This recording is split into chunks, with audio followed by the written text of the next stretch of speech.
안녕하세요. 건강한 삶을 위한 시간입니다. 오늘은 많은 분들이 궁금해하시는 당뇨 관리에 대한 이야기를 나누어 보겠습니다. 혹시 아침에 일어나서 혈당을 재보시면서 한숨을 쉬신 적이 있으신가요? 매일 먹어야 하는 약들을 보면서 언제까지 이렇게 살아야 하나 걱정이 드시지는 않으신가요?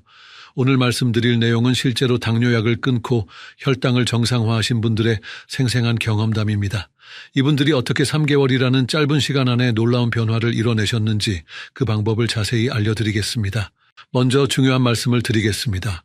오늘 소개하는 내용은 일반적인 건강 정보일 뿐이며 개인의 상황에 따라 다를 수 있습니다. 당뇨약을 끊거나 치료 방법을 바꾸실 때는 반드시 담당 의사와 상의하시기 바랍니다. 자가 판단으로 약물 복용을 중단하시면 위험할 수 있으니 꼭 전문의의 지도를 받으시길 바랍니다. 지금 이 시간을 들으시는 분들 중에서도 당뇨로 고생하시는 분들이 많으실 것입니다.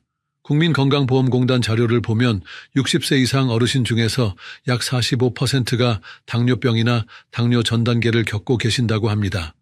이는 우리나라 당뇨 환자가 2023년 기준으로 약 350만 명에 달한다는 의미입니다. 하지만 희망적인 소식도 있습니다. 미국 당뇨병학회의 2024년 연구 결과에 따르면 제2형 당뇨병 환자의 약 60%가 적절한 생활습관 개선을 통해 혈당을 정상 범위로 되돌릴 수 있다고 발표했습니다. 특히 체중 감량과 식단 조절을 병행했을 때 성공률이 크게 높아진다는 것이 확인되었습니다. 오늘 여러분과 함께 나눌 이야기는 바로 이런 성공 사례들입니다.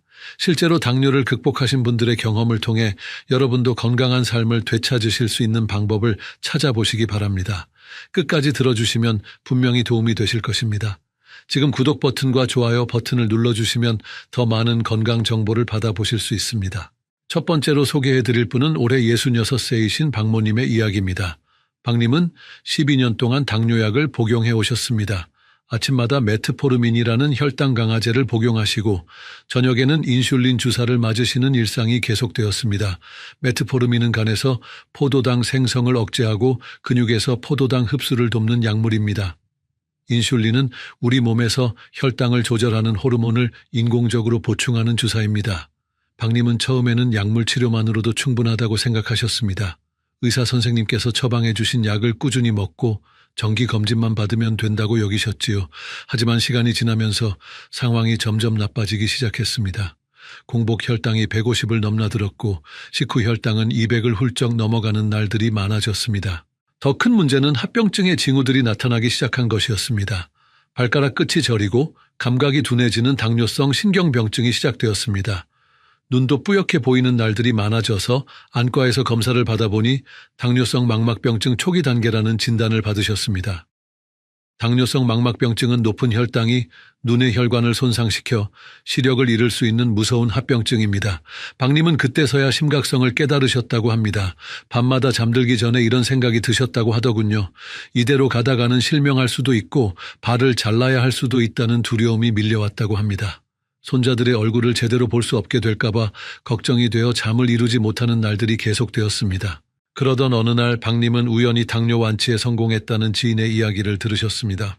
그분도 10여 년간 당뇨약을 복용하다가 생활 습관을 바꿔서 약을 끊게 되었다는 것이었습니다. 처음에는 반신반의하셨지만 더 이상 이대로 살 수는 없다는 절박한 마음으로 변화를 시도해보기로 결심하셨습니다. 박님이 가장 먼저 시작한 것은 식단 개선이었습니다. 그동안 드시던 흰쌀밥을 현미밥으로 바꾸시고 반찬도 나물 위주로 드시기 시작하셨습니다. 특히 아침 식사를 간단하게 하시고 저녁은 오후 6시 이전에 드시는 간헐적 단식을 실천하셨습니다.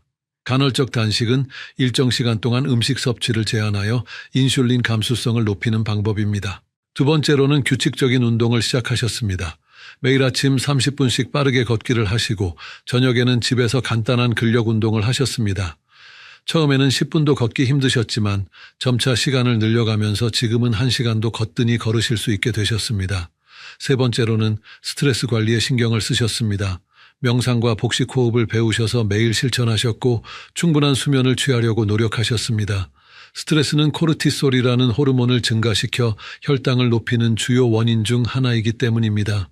이렇게 3개월을 꾸준히 실천하신 결과는 놀라웠습니다. 공복 혈당이 90대로 떨어졌고 식후 혈당도 140 이하로 유지되기 시작했습니다. 당화혈색소 수치인 A1C도 11.5에서 6.2로 크게 개선되었습니다. 당화혈색소는 최근 3개월간의 평균 혈당을 보여주는 중요한 지표입니다. 담당 의사 선생님도 놀라시면서 약물 용량을 점차 줄여가기 시작하셨습니다. 먼저 인슐린 주사량을 절반으로 줄이시고 한 달 후에는 메트포르민 용량도 반으로 줄이셨습니다. 그리고 6개월 후에는 완전히 약물 복용을 중단하셨습니다. 현재 박님은 약물 없이도 정상 혈당을 유지하고 계시며 합병증 증상도 크게 호전되셨습니다. 박님은 지금도 매일 혈당을 재시면서 관리하고 계십니다. 아침 공복 혈당은 90에서 100 사이를 유지하시고 식후 혈당도 130을 넘지 않는다고 하십니다. 발가락의 저림감도 많이 줄어들었고 시야도 훨씬 선명해지셨다고 합니다. 무엇보다 매일 복용하던 약들에서 해방되어 자유로움을 느끼신다고 하시더군요. 박님이 성공할 수 있었던 가장 큰 이유는 꾸준함이었습니다. 처음 한두 주는 힘들었지만 포기하지 않고 계속 실천하셨기 때문입니다. 또한 가족들의 응원과 지지도 큰 힘이 되었다고 하십니다. 특히 부인께서 식단 관리를 도와주시고 운동할 때도 함께 해주셔서 혼자가 아니라는 느낌을 받으셨다고 합니다. 하지만 모든 분들이 박님처럼 성공하시는 것은 아닙니다. 두 번째로 소개해드릴 분은 안타깝게도 적절한 관리를 하지 못해서 큰 어려움을 겪으신 최모님의 이야기입니다. 최님은 올해 71세이시며 15년 전에 당뇨 진단을 받으셨습니다. 최님은 처음 당뇨 진단을 받으셨을 때 크게 심각하게 받아들이지 않으셨습니다. 주변에서 당뇨는 흔한 병이고 약만 먹으면 된다는 이야기를 많이 들으셨기 때문입니다. 그래서 의사가 처방해준 약은 먹지만 식단이나 운동에는 별로 신경을 쓰지 않으셨습니다. 최님은 평소 술을 즐기시는 분이셨습니다. 저녁마다 소주 한두 잔씩은 기본이고 주말에는 친구들과 만나서 더 많이 드시곤 하셨습니다. 또한 단 음식을 좋아하셔서 떡이나 과자, 아이스크림 같은 것들을 자주 드셨습니다.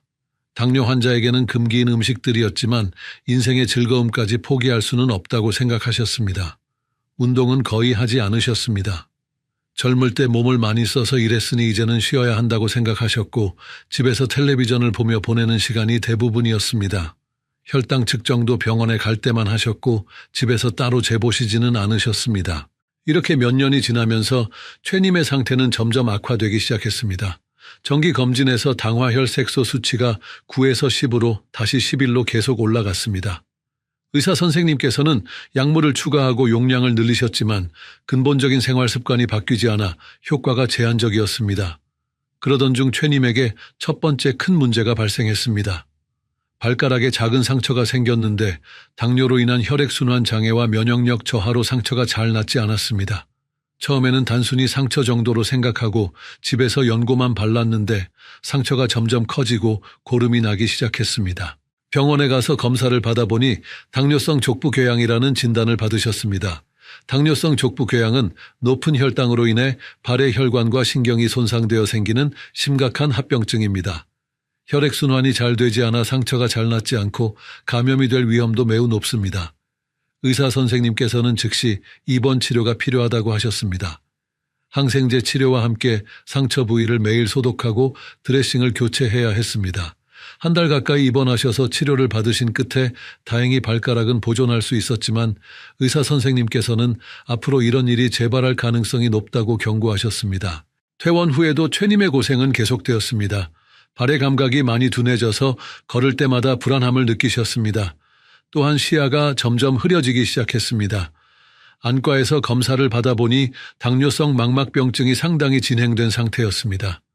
레이저 치료를 여러 번 받으셨지만 시력 저하를 완전히 막을 수는 없었습니다. 더욱 심각한 문제는 신장 기능의 악화였습니다. 정기검진에서 크레아티닌 수치가 계속 높아지고 있다는 것을 확인했습니다. 크레아티닌은 신장 기능을 나타내는 중요한 지표로 수치가 높을수록 신장이 제대로 일하지 못한다는 의미입니다. 당뇨성 신증이라는 진단을 받으셨고 이대로 진행되면 투석을 받아야 할 수도 있다는 말씀을 들으셨습니다. 투석은 망가진 신장을 대신해서 인공적으로 혈액을 걸러내는 치료법입니다. 일주일에 3번, 한 번에 4-5시간씩 병원에 가서 받아야 하는 힘든 치료입니다. 최님은 이 말을 듣고 나서야 비로소 당뇨의 심각성을 깨달으셨다고 합니다. 하지만 이미 늦었습니다. 15년 동안 방치된 당뇨로 인해 몸 곳곳에 합병증이 진행된 상태였습니다. 이제 와서 생활 습관을 바꾸려고 노력해도 이미 손상된 혈관과 신경, 장기들을 완전히 회복시키기는 어려운 상황이었습니다. 현재 최님은 매일 여러 종류의 약을 복용하고 계십니다.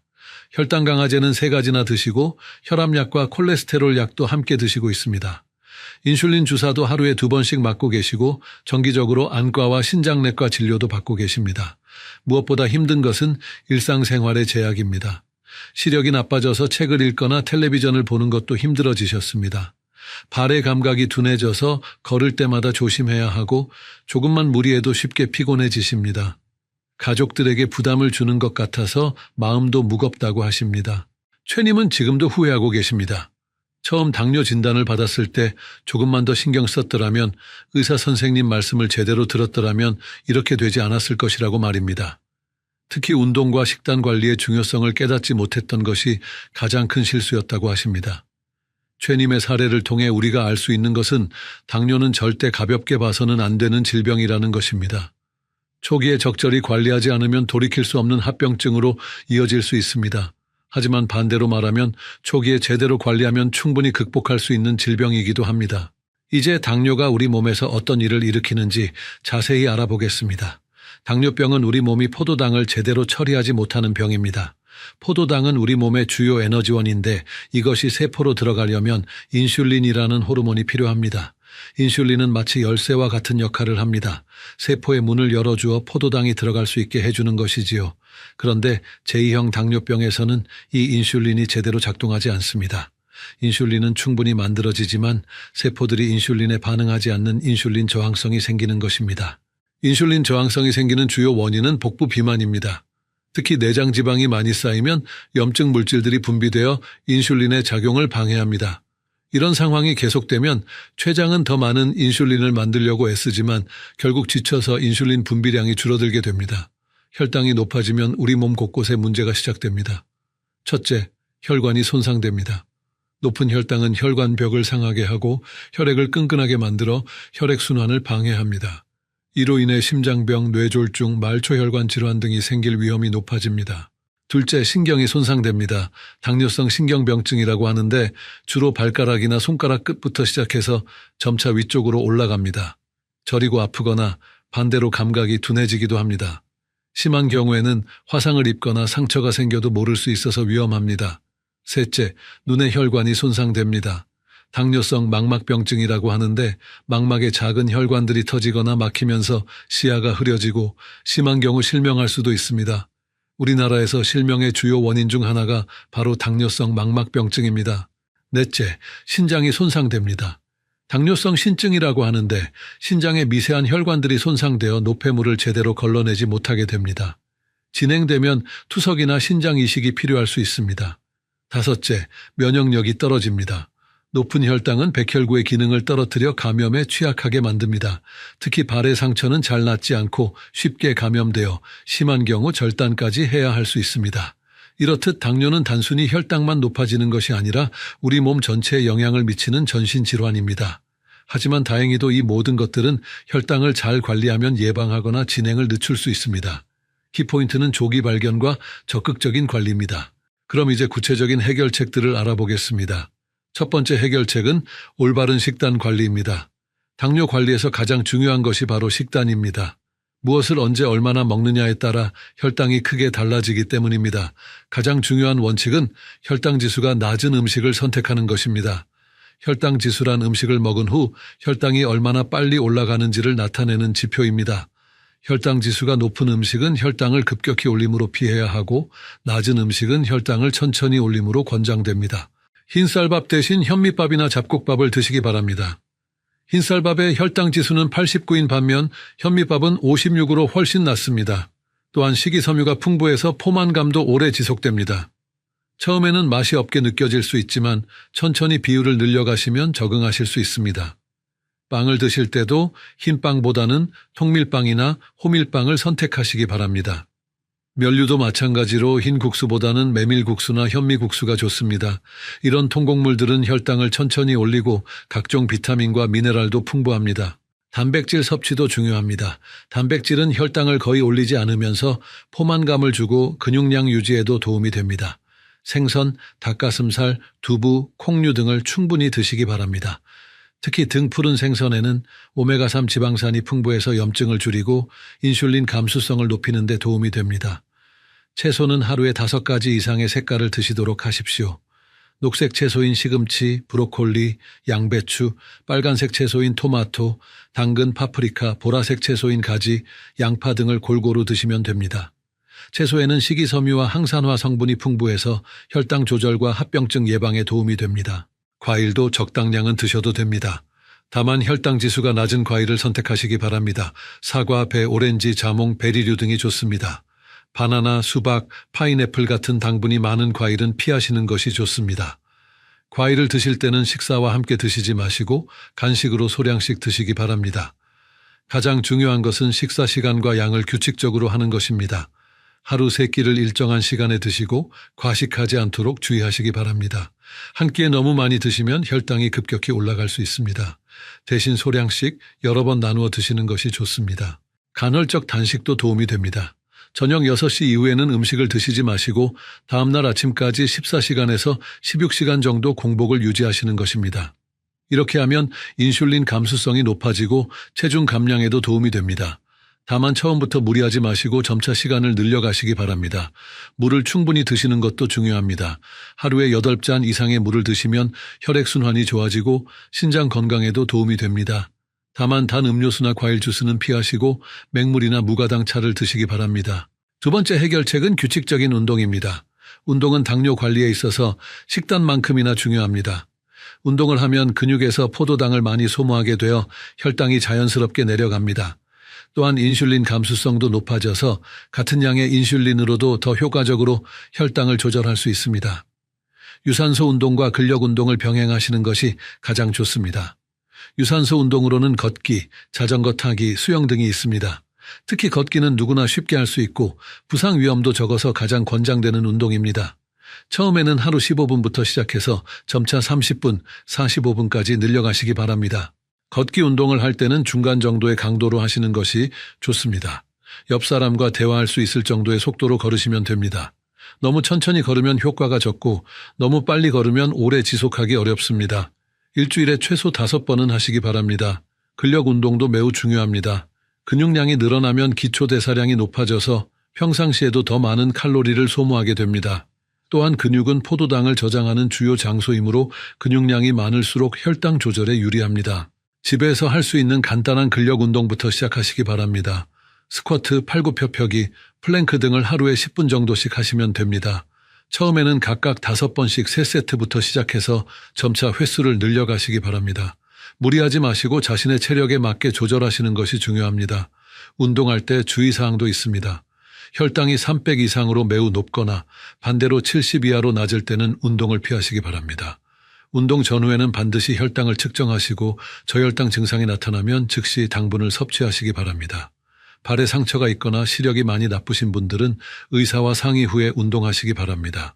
세 번째 해결책은 스트레스 관리와 충분한 수면입니다. 많은 분들이 간과하시는 부분인데 스트레스와 수면 부족은 혈당 조절에 매우 큰 영향을 미칩니다. 스트레스를 받으면 코르티솔이라는 호르몬이 분비되는데 이 호르몬은 혈당을 높이고 인슐린 저항성을 악화시킵니다. 만성적인 스트레스는 당뇨를 악화시키는 주요 원인 중 하나입니다. 따라서 스트레스를 적극적으로 관리하시는 것이 중요합니다.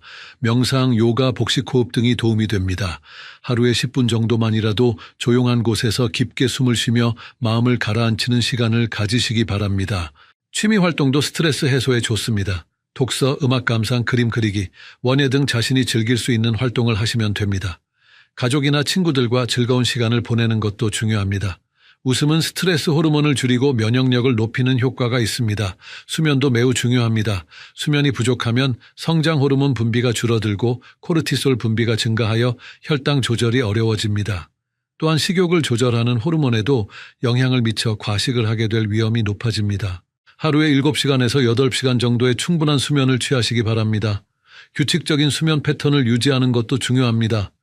매일 같은 시간에 잠자리에 들고 같은 시간에 일어나시도록 노력하시기 바랍니다.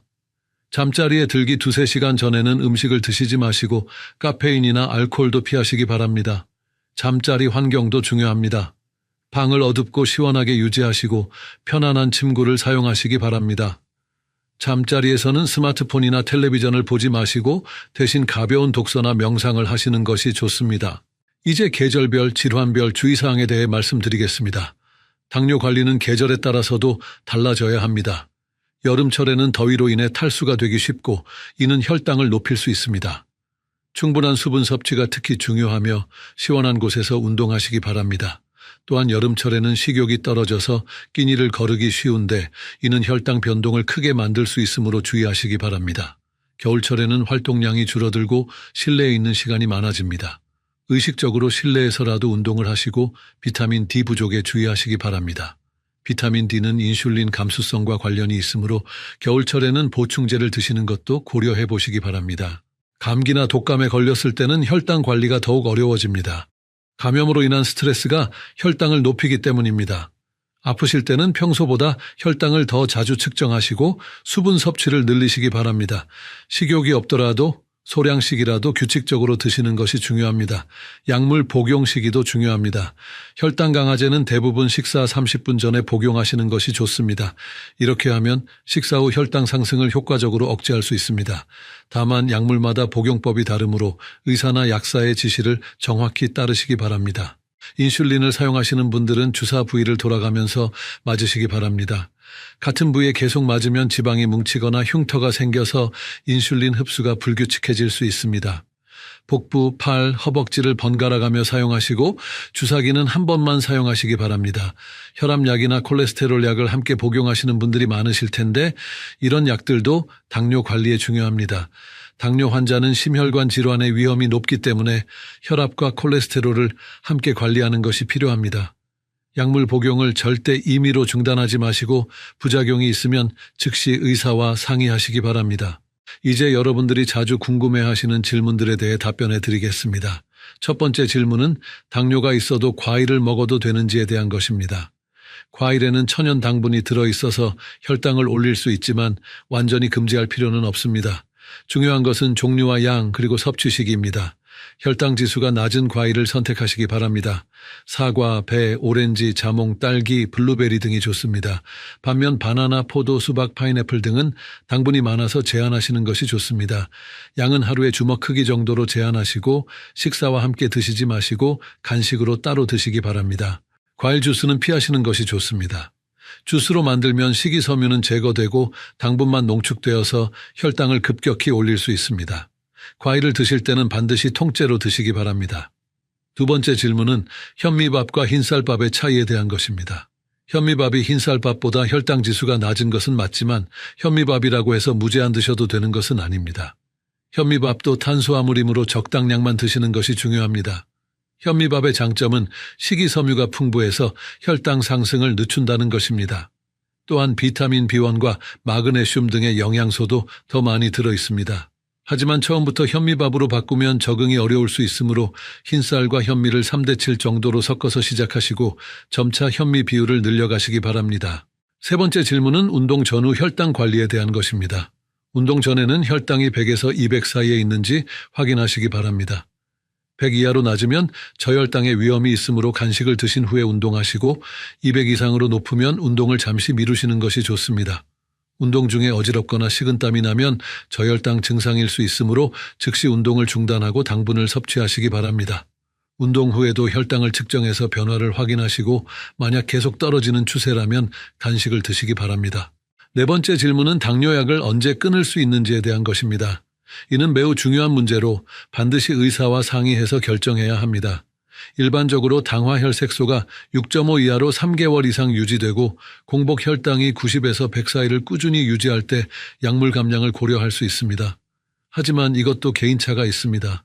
당뇨 유병 기간, 합병증 여부, 다른 질환의 유무 등을 종합적으로 고려해야 합니다. 절대로 임의로 약을 끊지 마시고 의사의 지시에 따라 점진적으로 줄여가시기 바랍니다. 약을 끊은 후에도 정기적인 검사는 계속 받으셔야 합니다. 당뇨는 재발할 가능성이 있는 질환이므로 평생 관리가 필요합니다. 생활 습관을 계속 유지하시고 정기 검진을 통해 혈당 상태를 지속적으로 모니터링하시기 바랍니다. 여러분께서 좋아요와 구독을 눌러주시면 더 많은 건강 정보를 전해드릴 수 있습니다. 여러분의 건강한 삶을 위해 최선을 다하겠습니다. 오늘 내용을 정리해 보겠습니다. 당뇨를 극복하기 위해서는 3가지가 가장 중요합니다. 첫째, 올바른 식단 관리로 혈당 지수가 낮은 음식을 규칙적으로 드시는 것입니다. 둘째, 꾸준한 운동으로 유산소와 근력 운동을 병행하시는 것입니다. 셋째, 스트레스 관리와 충분한 수면으로 몸의 균형을 맞추는 것입니다. 이 3가지를 3개월간 꾸준히 실천하시면 분명히 좋은 결과를 보실 수 있을 것입니다. 오늘부터 작은 변화라도 시작해 보시기 바랍니다. 처음에는 어렵더라도 포기하지 마시고 가족들과 함께 노력하시면 더 큰 힘이 될 것입니다. 다음 주에는 고혈압과 당뇨를 함께 관리하는 방법에 대해 자세히 알려드리겠습니다. 많은 분들이 당뇨와 고혈압을 동시에 앓고 계시는데 두 질환을 함께 관리하는 특별한 노하우가 있습니다. 놓치지 마시고 함께 해주시기 바랍니다. 마지막으로 다시 한번 강조드립니다. 오늘 말씀드린 내용은 일반적인 건강 정보이며 개인의 상황에 따라 다를 수 있습니다. 당뇨 관리나 약물 조절에 관해서는 반드시 담당 의사와 상의하시기 바랍니다. 안녕하세요, 어르신 여러분. 오늘 제가 전해드릴 이야기는 정말 중요한 내용입니다. 혹시 최근에 귀에서 이상한 소리가 들리시나요? 삐 하는 소리나 윙윙거리는 소리, 아니면 맥박이 뛰는 것 같은 소리가 들리신다면 절대 그냥 넘어가시면 안 됩니다. 많은 어르신들이 나이가 들면서 귀에서 소리가 나는 것을 당연하게 생각하십니다. 하지만 특정한 소리들은 뇌혈관에 심각한 문제가 생겼다는 위험 신호일 수 있습니다. 뇌동맥류나 뇌출혈의 전조 증상으로 나타나는 이명은 생명을 위협할 수 있는 응급 상황입니다. 오늘 이 영상을 끝까지 보시면 어떤 소리가 위험한지, 언제 병원에 가야 하는지, 그리고 어떻게 대처해야 하는지 정확히 알 수 있을 것입니다. 특히 맥박성 이명이라고 불리는 증상은 뇌혈관 질환의 강력한 신호탄입니다. 실제 사례를 통해 생생한 경험담을 들려드리고 의학적 근거를 바탕으로 한 정확한 정보를 제공하겠습니다. 국내 한 대학병원의 연구에 따르면 60세 이상 어르신들 중에서 맥박성 이명을 경험하는 분들의 약 42%에서 뇌혈관 이상이 발견되었습니다. 이는 결코 무시할 수 없는 높은 수치입니다. 또한 뇌동맥류로 진단받은 환자 중 약 70%가 파열 전에 맥박성 이명을 경험했다는 보고도 있습니다. 더욱 충격적인 사실은 뇌동맥류 파열로 인한 뇌출혈의 사망률이 약 30%에 달한다는 것입니다. 생존하더라도 심각한 후유증을 겪는 경우가 대부분입니다. 하지만 파열 전에 발견해서 치료하면 완치율이 90% 이상으로 매우 높습니다. 이것이 바로 조기 발견의 중요성을 보여주는 명확한 증거입니다. 이 내용은 의학적 정보 제공을 목적으로 하며 개인의 증상이나 치료에 대한 구체적인 판단은 반드시 의료진과 상담하시기 바랍니다. 응급 상황에서는 즉시 응급실로 가시거나 119 응급전화를 이용하시기 바랍니다. 특히 갑작스러운 극심한 두통, 의식저하, 언어장애 등이 함께 나타나면 1분 1초도 지체하지 마시고 응급실로 가셔야 합니다. 지금부터 실제로 일어났던 사례부터 들려드리겠습니다. 이 이야기를 통해 귀에서 나는 소리가 얼마나 중요한 신호인지 깨달으실 수 있을 것입니다. 첫 번째는 조기 발견으로 생명을 구한 성공 사례입니다. 68세 김모 할머니는 평소 건강검진도 빠지지 않고 받으시는 성실한 분이셨습니다. 고혈압이나 당뇨병 같은 지병도 없으셨고 매일 산책을 하며 건강관리에 신경 쓰고 계셨습니다. 그런 할머니에게 어느 날부터 이상한 변화가 시작되었습니다. 처음에는 아주 희미하게 오른쪽 귀에서 이상한 소리가 들리기 시작했습니다. 마치 멀리서 심장이 뛰는 것 같은 쿵쿵거리는 소리였습니다. 소리가 워낙 작아서 처음에는 그냥 착각인가 하고 넘어가셨습니다. 하지만 며칠이 지나면서 소리가 점점 더 뚜렷해지고 지속시간도 길어졌습니다. 특히 밤에 조용할 때 소리가 더욱 선명하게 들렸습니다. 베개에 머리를 대고 누우면 쿵쿵거리는 소리가 더욱 크게 느껴졌습니다. 잠들기 전 조용한 시간에 가장 거슬렸지만 할머니는 나이가 들어서 생기는 자연스러운 현상이라고 생각하셨습니다. 일주일 정도 지났을 때 소리의 패턴이 더욱 명확해졌습니다. 손목에서 맥박을 짚어보니 정확히 심장 박동과 같은 리듬으로 소리가 들렸습니다. 심장이 한번 뛸 때마다 귀에서도 똑같이 소리가 났습니다. 이때부터 할머니는 조금 걱정이 되기 시작했습니다. 하지만 주변 사람들은 별것 아니라고 했습니다. 나이가 들면 귀에서 이런 소리가 나는 것이 당연하다고 말했습니다. 동네 이웃들도 비슷한 경험이 있다며 시간이 지나면 좋아질 것이라고 위로해 주었습니다. 그래서 할머니도 조금 더 지켜보기로 하셨습니다. 그런데 열흘째 되는 날 갑자기 극심한 두통이 시작되었습니다. 지금까지 경험해보지 못한 강렬하고 날카로운 통증이었습니다. 머리가 터질 것 같다고 표현하실 정도로 심한 고통이었습니다.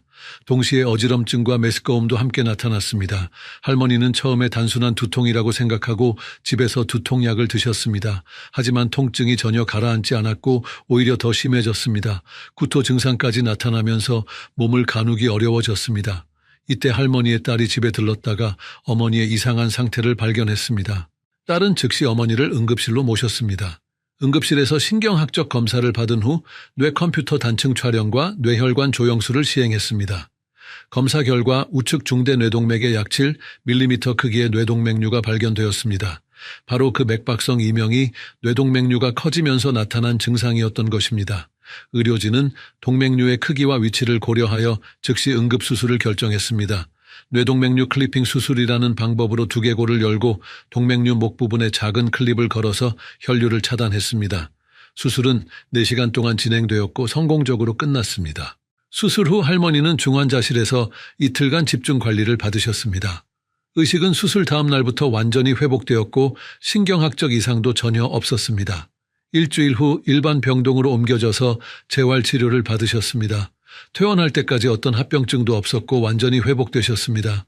가장 놀라운 것은 수술 후 그 맥박성 이명이 완전히 사라졌다는 점입니다.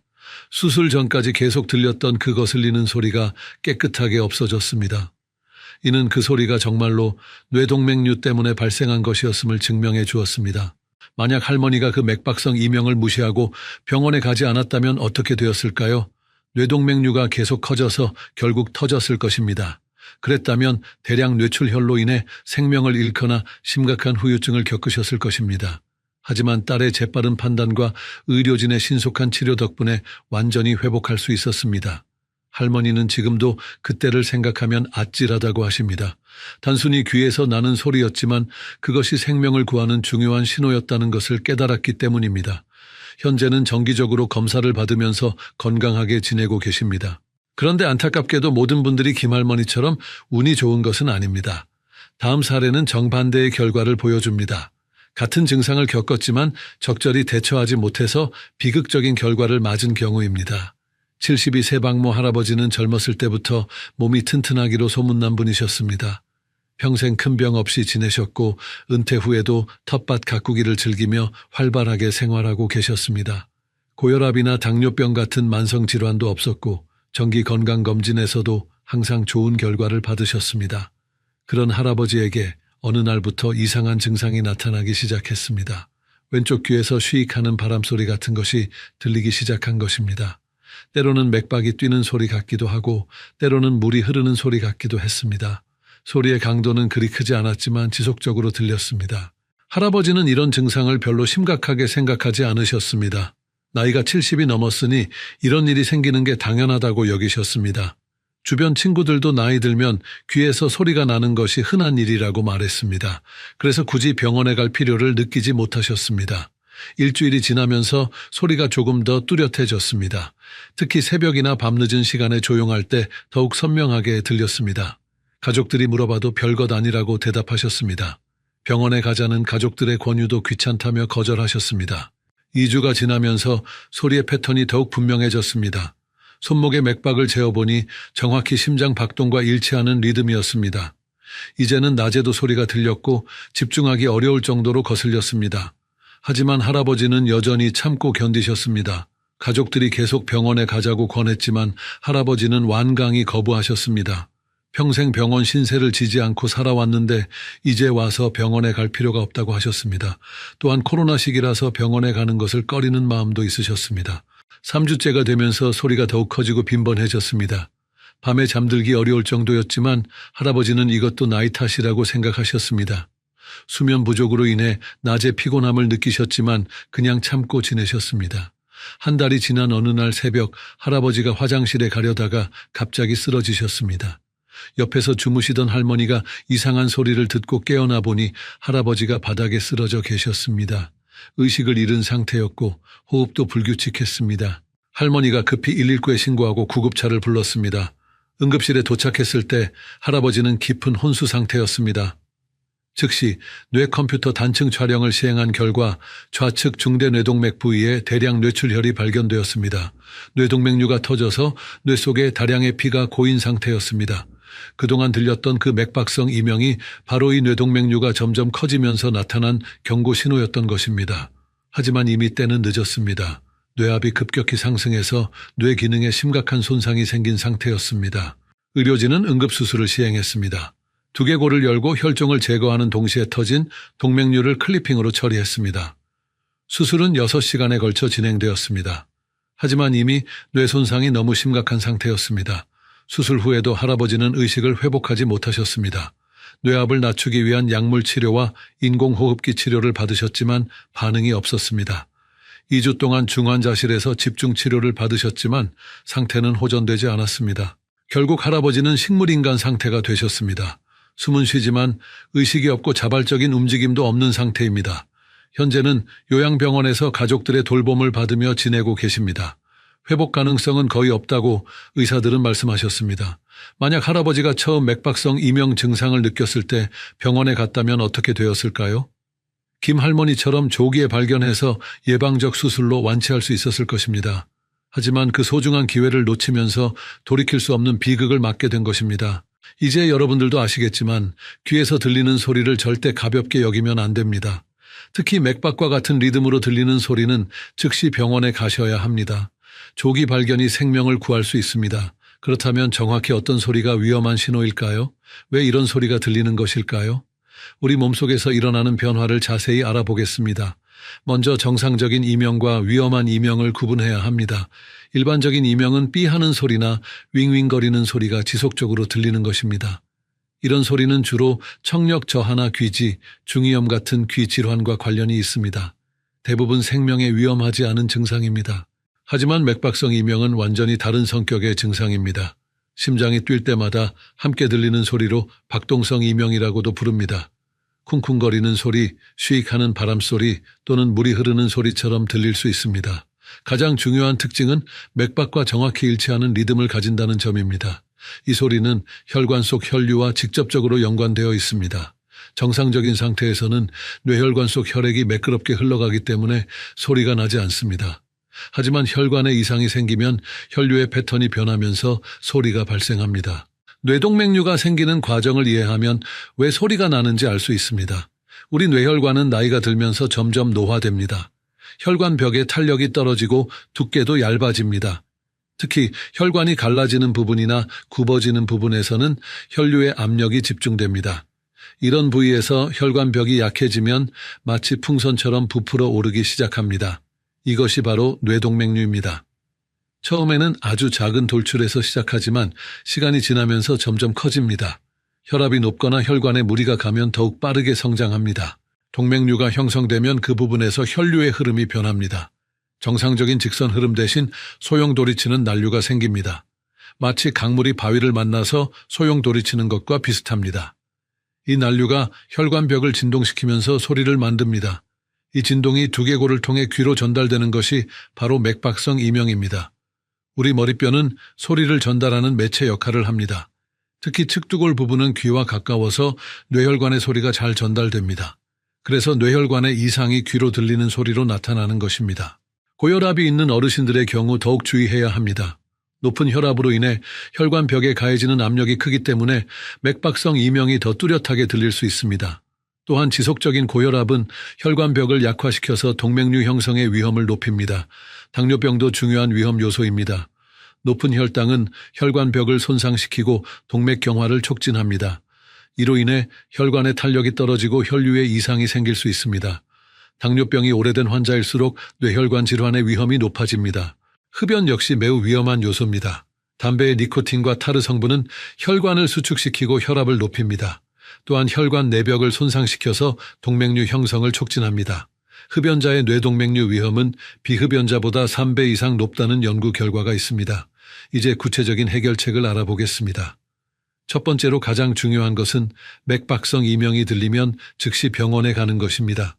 절대 미루거나 관망해서는 안 됩니다. 특히 갑자기 시작된 맥박성 이명이나 점점 심해지는 경우에는 응급 상황으로 간주해야 합니다. 응급실에 가시면 먼저 신경학적 검사를 받게 됩니다. 의사가 의식 상태, 신경 반응, 운동 기능, 감각 기능 등을 자세히 확인합니다. 눈동자의 반응이나 안면 마비 여부, 언어 기능 등도 검사합니다. 이를 통해 뇌 기능에 이상이 있는지 파악할 수 있습니다. 그 다음 영상 검사를 시행합니다. 뇌 컴퓨터 단층 촬영이 가장 먼저 시행되는 검사입니다. 이 검사를 통해 뇌출혈이나 뇌경색의 급성 변화를 확인할 수 있습니다. 검사 시간은 약 10분 정도로 비교적 짧고 간단합니다. 더 정확한 진단을 위해서는 뇌 자기 공명 영상 검사가 필요합니다. 이 검사는 뇌혈관의 구조를 더 세밀하게 볼 수 있어서 작은 동맥류도 발견할 수 있습니다. 검사 시간은 30분에서 1시간 정도 걸리지만 매우 정확한 정보를 제공합니다. 뇌혈관 조영술은 가장 정확한 진단 방법입니다. 사타리 동맥에 가는 관을 넣고 조영제를 주입해서 뇌혈관을 실시간으로 관찰하는 검사입니다. 동맥류의 정확한 위치와 크기, 모양을 파악할 수 있어서 치료 계획을 세우는 데 필수적입니다. 만약 뇌동맥류가 발견되면 크기와 위치 모양에 따라 치료 방법이 결정됩니다. 직경이 3mm 이하의 작은 동맥류는 당장 수술하지 않고 정기적으로 관찰할 수 있습니다. 하지만 5mm 이상이거나 불규칙한 모양을 가진 경우에는 파열 위험이 높아서 적극적인 치료가 필요합니다. 수술 방법에는 여러 가지가 있습니다. 클리핑 수술은 두개골을 열고 동맥류 목 부분에 작은 금속 클립을 걸어서 혈류를 차단하는 방법입니다. 이는 가장 확실한 치료법으로 재발률이 매우 낮습니다. 하지만 개두술이 필요해서 수술 위험도가 상대적으로 높습니다. 코일 색전술은 혈관 안으로 가는 관을 넣어서 동맥류 안에 백금 코일을 채워 넣는 방법입니다. 두개골을 열지 않아도 되므로 수술 위험이 낮고 회복이 빠릅니다. 하지만 동맥류의 위치나 모양에 따라 적용이 제한될 수 있습니다. 두 번째 해결책은 위험 요소를 철저히 관리하는 것입니다. 고혈압이 있으시면 혈압을 정상 범위로 유지하는 것이 가장 중요합니다. 수축기 혈압을 140 미만, 이왕이 혈압을 90 미만으로 조절해야 합니다. 매일 같은 시간에 혈압을 측정하고 기록하시기 바랍니다. 아침에 일어나서 1시간 이내 저녁 식사 전이 측정하기 좋은 시간입니다. 측정 전에는 5분 이상 안정을 취하고 화장실을 다녀온 후에 측정하시기 바랍니다. 혈압약을 복용하고 계시다면 절대 임의로 중단하거나 용량을 조절하면 안 됩니다. 의사의 지시에 따라 정확한 시간에 복용해야 합니다. 혈압이 조절되지 않으면 뇌혈관에 가해지는 압력이 증가해서 동맥류 파열 위험이 급격히 높아집니다. 혈압약의 종류도 중요합니다. 안지오텐신 전환요소 억제제나 안지오텐신 수용체 차단제는 혈관을 확장시켜서 혈압을 낮출 뿐만 아니라 혈관 보호 효과도 있습니다. 이런 약물들은 뇌동맥류 예방에도 도움이 됩니다. 당뇨병 관리도 필수적입니다. 혈당을 정상 범위로 유지해야 혈관 손상을 예방할 수 있습니다. 공복 혈당은 100 미만, 식후 2시간 혈당은 140 미만으로 유지하는 것이 목표입니다. 당화혈색소는 7% 이하로 관리해야 합니다. 혈당 측정을 규칙적으로 하시고 기록을 남기시기 바랍니다. 식전과 식후 혈당을 모두 확인해서 패턴을 파악하는 것이 중요합니다. 혈당이 높게 나오면 즉시 의료진과 상의해서 약물이나 식단을 조절해야 합니다. 금연은 절대적으로 필요합니다. 담배는 혈관을 수축시키고 혈압을 높입니다. 또한 혈관벽을 직접 손상시켜서 동맥류 형성을 촉진합니다. 흡연하시는 분들은 지금 당장 금연하시기 바랍니다. 금연 초기에는 금단 증상이 나타날 수 있습니다. 하지만 금연 보조제나 의료진의 도움을 받으면 성공적으로 금연할 수 있습니다. 금연 후 1년이 지나면 뇌혈관 질환 위험이 현저히 감소합니다. 음주도 적절히 조절해야 합니다. 과도한 음주는 혈압을 높이고 뇌출혈 위험을 증가시킵니다. 남성의 경우 하루 2잔, 여성의 경우 1잔 이내로 제한하는 것이 좋습니다. 가능하면 금주하는 것이 가장 안전합니다. 세 번째 해결책은 생활 습관을 전반적으로 개선하는 것입니다. 규칙적인 운동이 매우 중요하지만 너무 격렬한 운동은 오히려 위험할 수 있습니다. 혈압을 급격히 높여서 동맥류 파열을 유발할 수 있기 때문입니다. 가벼운 유산소 운동이 가장 좋습니다. 빠르게 걷기, 자전거 타기, 수영 같은 운동을 권장합니다. 주 3회 이상 한 번에 30분에서 1시간씩 운동하는 것이 적당합니다. 운동 강도는 대화할 수 있을 정도로 조절하시기 바랍니다. 운동 전에는 반드시 충분한 준비 운동을 하셔야 합니다. 갑작스럽게 격렬한 활동을 시작하면 혈압이 급상승할 수 있습니다. 스트레칭과 가벼운 움직임으로 몸을 먼저 풀어주시기 바랍니다. 운동 중에 가슴이 아프거나 숨이 심하게 차면 즉시 중단해야 합니다. 어지럼증이나 두통이 생겨도 마찬가지입니다. 이런 증상이 나타나면 몸에서 보내는 위험 신호일 수 있습니다. 식단 관리도 중요한 요소입니다. 나트륨 섭취를 줄이고 칼륨이 풍부한 음식을 드시기 바랍니다. 하루 나트륨 섭취량은 2000mg 이하로 제한해야 합니다. 이는 소금 약 5g에 해당하는 양입니다. 짠 음식, 가공식품, 인스턴트 음식은 나트륨 함량이 높아서 피하시기 바랍니다. 라면, 햄, 소시지, 김치, 젓갈류 등을 주의하시고 조리할 때도 소금 사용을 최소화하시기 바랍니다. 신선한 채소와 과일을 많이 드시기 바랍니다. 특히 칼륨이 풍부한 바나나, 오렌지, 시금치, 브로콜리 등이 좋습니다. 칼륨은 나트륨의 배출을 도와서 혈압을 낮추는 효과가 있습니다. 통곡물과 생선을 섭취하는 것도 권장됩니다. 현미, 통밀, 귀리 같은 통곡물은 혈관 건강에 도움이 됩니다. 등푸른 생선에 풍부한 오메가3 지방산은 혈관 염증을 줄이고 혈전 형성을 억제합니다. 스트레스 관리도 필수적입니다. 만성적인 스트레스는 혈압을 높이고 혈관에 악영향을 줍니다. 또한 스트레스 호르몬인 코르티솔은 혈관 염증을 증가시켜서 동맥류 형성을 촉진할 수 있습니다. 충분한 수면을 취하는 것이 스트레스 관리의 기본입니다. 하루 7시간에서 8시간의 양질의 수면이 필요합니다. 잠들기 전에는 카페인이나 알코올 섭취를 피하시고 규칙적인 수면 패턴을 유지하시기 바랍니다. 여러분께서 이 영상이 도움이 되셨다면 좋아요 버튼을 눌러주시고 구독과 알림 설정도 해주시기 바랍니다. 더 많은 어르신들이 이 중요한 정보를 접할 수 있도록 가족과 친구들에게도 공유해 주시기 바랍니다. 생명을 구할 수 있는 소중한 정보를 함께 나누어 주세요. 계절별로도 주의사항이 있습니다. 겨울철에는 특히 주의해야 합니다. 추운 날씨로 인해 혈관이 수축하고 혈압이 올라가기 쉽습니다. 실제로 뇌출혈은 겨울철에 가장 많이 발생한다는 통계가 있습니다. 기온이 10도 떨어질 때마다 뇌출혈 위험이 약 10%씩 증가합니다. 겨울철 아침에 일어날 때는 특히 주의해야 합니다. 잠에서 깨면서 혈압이 자연스럽게 상승하는데 추운 날씨까지 더해지면 혈압이 급격히 올라갈 수 있습니다. 침대에서 일어날 때는 천천히 움직이시고 몸을 충분히 든 후에 활동을 시작하시기 바랍니다. 실내 온도를 적절히 유지하는 것도 중요합니다.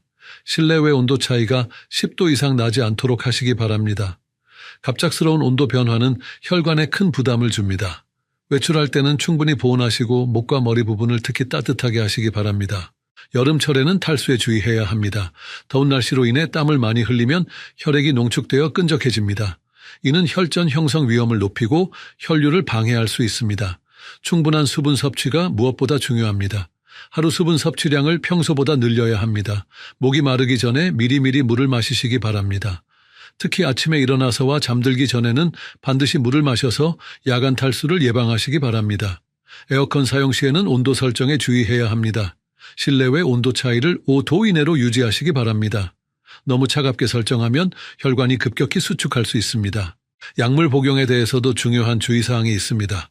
많은 어르신들이 복용하고 계시는 아스피린은 혈액을 묽게 만들어서 혈전을 예방하는 효과가 있습니다. 하지만 동시에 출혈 위험도 높입니다. 뇌동맥류가 있는 상태에서 아스피린을 복용하면 파열 시 출혈이 더 심해질 수 있습니다. 따라서 맥박성 이명이 있으시거나 뇌동맥류가 의심되시면 아스피린 복용에 대해 반드시 의사와 상의하시기 바랍니다. 이제 자주 묻는 질문들에 대해 답변해 드리겠습니다. 첫 번째 질문은 맥박성 이명이 모두 위험한 것인지에 대한 것입니다.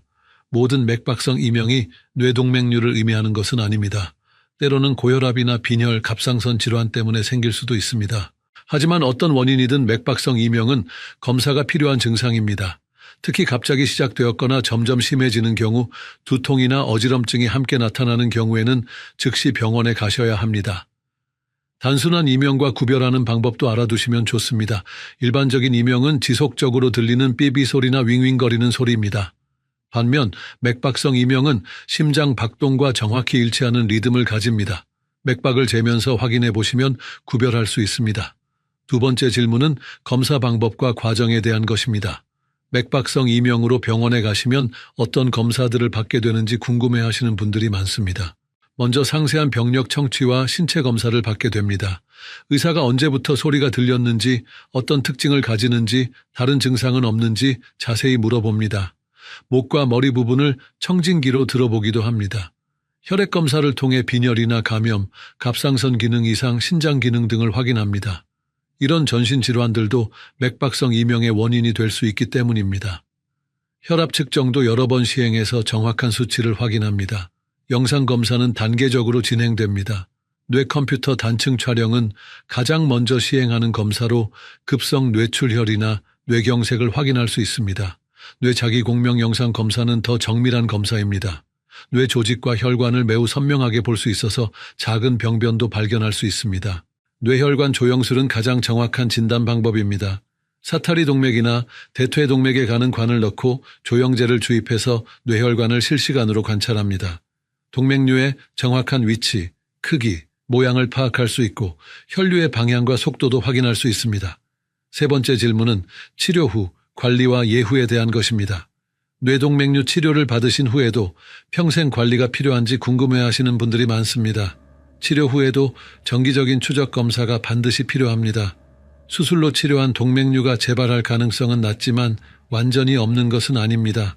또한 다른 부위에 새로운 동맥류가 생길 수도 있습니다. 일반적으로 수술 후 3개월, 6개월, 1년 시점에 검사를 받습니다. 이후에는 2년마다 정기 검사를 받는 것을 권장합니다. 생활 습관 관리는 평생 지속해야 합니다. 혈압 조절, 금연, 절주, 규칙적인 운동, 스트레스 관리 등은 새로운 동맥류 형성을 예방하는 데 중요합니다. 네 번째 질문은 가족력과 유전에 대한 것입니다. 뇌동맥류가 유전되는지, 가족 중에 환자가 있으면 어떻게 해야 하는지 궁금해하시는 분들이 많습니다. 뇌동맥류는 유전적 요소가 있는 질환입니다. 가족 중에 뇌동맥류나 뇌출혈 환자가 있으면 발병 위험이 높아집니다. 특히 2등친 이내에 환자가 있는 경우 위험도가 3배에서 5배까지 증가합니다. 유전적 요소가 있는 분들은 더 일찍부터 검사를 받는 것이 좋습니다. 일반적으로 30대부터 정기적인 뇌혈관 검사를 권장합니다. 5년마다 뇌 자기 공명 혈관 조영술을 받으시면 조기 발견이 가능합니다. 가족력이 있는 분들은 생활 습관 관리가 더욱 중요합니다. 흡연, 과도한 음주, 고혈압 등은 절대 피해야 할 위험 요소들입니다. 스트레스 관리와 규칙적인 운동도 필수적입니다. 지금까지 말씀드린 내용을 정리해 보겠습니다. 귀에서 맥박과 같은 리듬으로 들리는 소리는 뇌혈관 이상의 중요한 신호일 수 있습니다. 이런 증상이 나타나면 절대 미루지 마시고 즉시 병원에 가셔서 정확한 검사를 받으시기 바랍니다. 조기 발견과 적절한 치료를 통해 생명을 구하고 건강한 삶을 유지할 수 있습니다. 또한 평상시 위험 요소를 철저히 관리하는 것이 예방의 핵심입니다. 혈압과 혈당을 정상 범위로 유지하고 금연과 절주를 실천하며 규칙적인 운동과 건강한 식단을 유지하시기 바랍니다. 스트레스 관리와 충분한 수면도 뇌혈관 건강에 중요합니다. 앞으로 7일 동안 실천해 보실 수 있는 건강관리법을 제안드립니다. 첫째, 매일 아침 일어나서 귀에서 이상한 소리가 들리는지 조용한 곳에서 확인해 보시기 바랍니다. 특히 맥박과 같은 리듬의 소리가 들리면 즉시 병원에 가시기 바랍니다. 둘째, 혈압을 매일 같은 시간에 측정하고 기록하시기 바랍니다. 정상 범위를 벗어나면 의료진과 상의해서 조절하시기 바랍니다. 셋째, 하루 8잔 이상의 충분한 수분 섭취와 함께 짠 음식을 피하시기 바랍니다. 이 세 가지만 꾸준히 실천하셔도 뇌혈관 건강에 큰 도움이 될 것입니다. 다음 주에는 뇌경색의 전조 증상에 대해 자세히 알아보겠습니다. 손발 저림이나 언어장애, 안면마비 같은 증상들이 어떤 의미인지, 언제 응급실에 가야 하는지 구체적으로 설명해 드릴 예정입니다. 많은 어르신들이 놓치기 쉬운 뇌경색의 초기 신호들과 골든타임 내에 치료받는 방법을 정확히 알려드리겠습니다. 구독과 알림 설정을 해주시면 새로운 영상을 놓치지 않고 보실 수 있습니다. 다시 한번 강조드리지만 오늘 말씀드린 내용은 의학적 정보 제공을 목적으로 하며 실제 증상이 있으시면 반드시 의료진과 상담하시기 바랍니다. 응급 상황에서는 지체하지 마시고 즉시 응급실로 가시거나 119 응급전화를 이용하시기 바랍니다.